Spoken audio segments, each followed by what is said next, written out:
Hey everyone, welcome to a strategic hero and training guide for casuals, also known as the shit guide. Today we're going to be going over your favorite Tracer.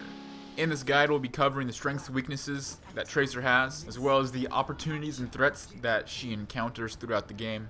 Hopefully by the end of the guide you'll understand Tracer's role in Overwatch better, and you'll be able to go out there and have some more casual fun and die less. Let's get started. Lena Oxton, call sign Tracer, was the youngest person ever introduced, blah blah blah blah blah. So essentially Tracer is a pilot who's in part of an experimental flight program. She was piloting this ship called the Slipstream that was a teleporting ship, and it fucked up. She got stuck within time and space, and she is essentially screwed until monkey scientist Winston came along and made a device that could keep her stuck in an actual time, place.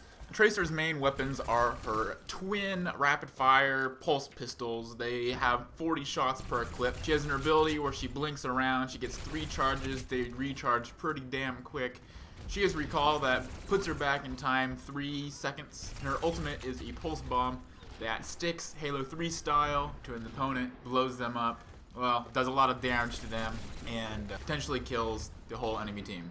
Getting into the strengths, weaknesses, opportunities, and threats portion of the strategic analysis, Tracer has just a few key strengths that make her who she is. First of all, she has high mobility.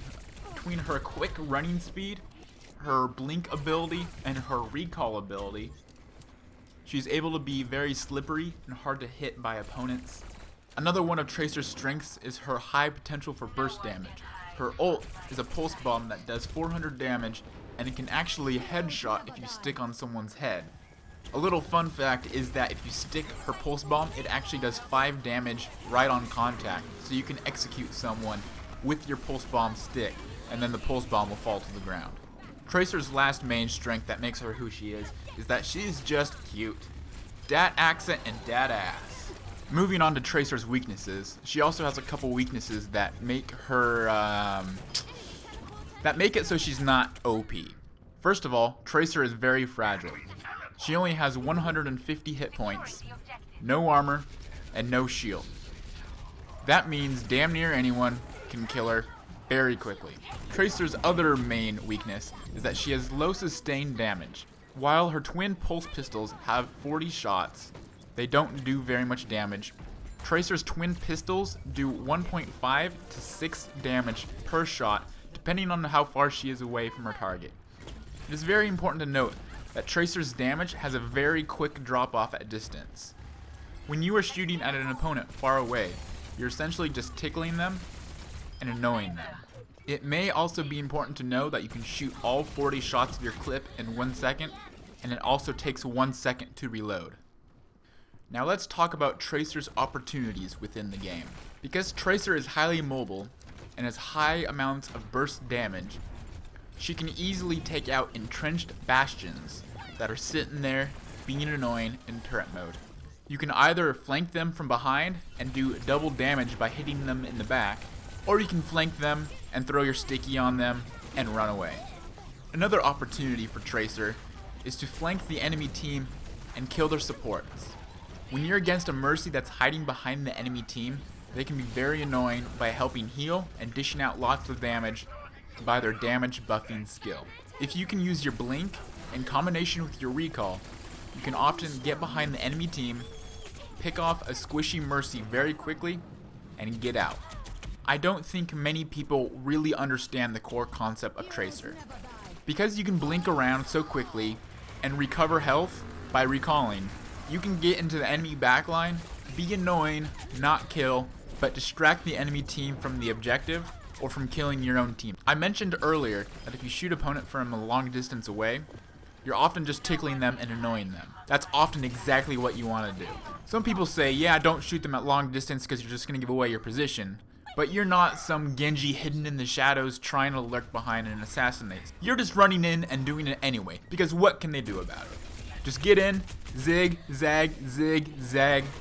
Because Tracer's highly mobile, she's able to get to health packs very easily and continue a fight and keep being annoying. When you're looking at your opportunities as Tracer, always make sure that you play to your strengths and avoid your weaknesses. Also as Tracer, make sure to use your recall ability to get out of danger and to recover health. The last opportunity I'll talk about in this video is Tracer's interaction with Reinhardt. As I'm sure you know already, Reinhardt has a shield that faces forward and takes in a lot of damage. Because Tracer can run right through a Reinhardt, you can often go through them and shoot them in the back, and their reflexes will be to turn around and shield themselves from you because they're getting hit in the back. This opens up his back to your team, who hopefully is there fighting with you, and they can all shoot him in the back. Also, because you're speedy and quick, he often won't be able to get to you with a hammer either. This leads Tracer up to being able to 1v1 Reinhardts. The last part of this strategic analysis is Tracer's threats. Essentially, when we're looking at threats, we're seeing how her strengths fall short and how her weaknesses can be taken advantage of. First of all, if an opponent can play against Tracer's mobility, i.e. a McCree stun, i.e. a Mei freeze, i.e. a Roadhog hook, Junkrat trap, if Tracer can't run away, she's as good as dead. Make sure to not get stunned, frozen, hooked, trapped, whatever the hell it is. Stay away from it. People often say Tracer and McCree go even. But if you think about it, it's essentially if McCree misses his stun, Tracer wins. So if you can dodge that stun, maybe using your blink or your recall, then you're good. But the easiest way to survive is to avoid McCree altogether. Junkrat traps are another special beast, because you often can't see them before you're in them when you're Tracer. Because you're running around so quick, you're not looking at your feet, you're going to step on a trap. It's just going to happen. Get used to it. Just practice knowing that if there's a Junkrat, be careful. Junkrat's easy to kill as Tracer, but he can kill you just as easy if you step on a trap. Another threat to Tracer is the opponent's ability to play against her burst damage. So say you stick someone, maybe even stick them in the head, but what happens when Lucio uses an ult and protects his whole team? Or if Zarya throws her shield on someone, or if Zenyatta uses his ult.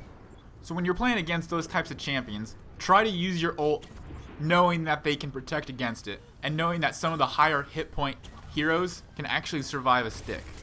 A third main threat type for Tracer are attacks that just ignore the fact that she's highly mobile. I'm talking Pharah, I'm talking Soldier 76's Helix rockets or his ult. I'm talking about Junkrats, AoE, Demo Man bombs. If you're running through a bunch of Junkrat bombs, you're still gonna get hit.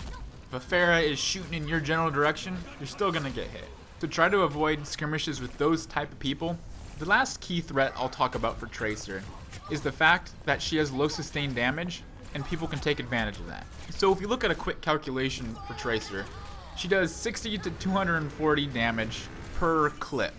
And it takes 1 second for her clip to reload. So essentially, sustained damage, she has 30 to 120 DPS. Now if you're trying to shoot a tank or someone who has decently high hit points, and they have a Mercy hiding behind a wall healing them, Mercy heals at 50 health per second. So if you're not landing every shot perfectly, you're going to have a hell of a hard time killing someone. So if you find that a Mercy or another support is healing someone, try to take them out. Switch targets, go for the support. That's a pretty general tip for every hero, because supports are generally squishy, and they generally help the whole enemy team, and it seems like they often get ignored, which they shouldn't. I want you to keep in mind that this is a very casual guide, and by no means am I a pro, or you're going to be a pro by watching these guides. But if you keep in mind the key things that make a character or a hero who they are, you're going to be able to play that hero much better and have a lot more fun with it. If you play Tracer like a tank and just run up the middle and shoot people, you're not going to have a very good time. You're going to die over and over and over again. Your team's going to hate you, and they're going to call you a noob. Which, I mean, is fine. As long as you're having fun, that's great. As a result of this analysis, I have 3 homework assignments for you guys. These are designed to be able to do in your normal fun. You don't have to go out of your way. There's things to keep in mind to hopefully make you a better Tracer player. So first, run from a McCree in close quarters. When you're inside a house and you find a McCree, blink right out of there. Second, get behind the enemy team, poke, and get 2 enemy heroes to follow you towards their spawn.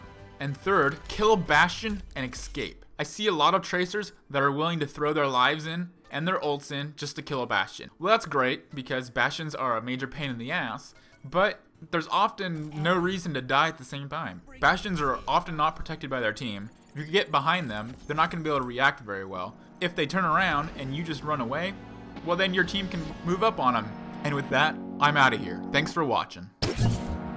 Thanks, loves. My work here is done.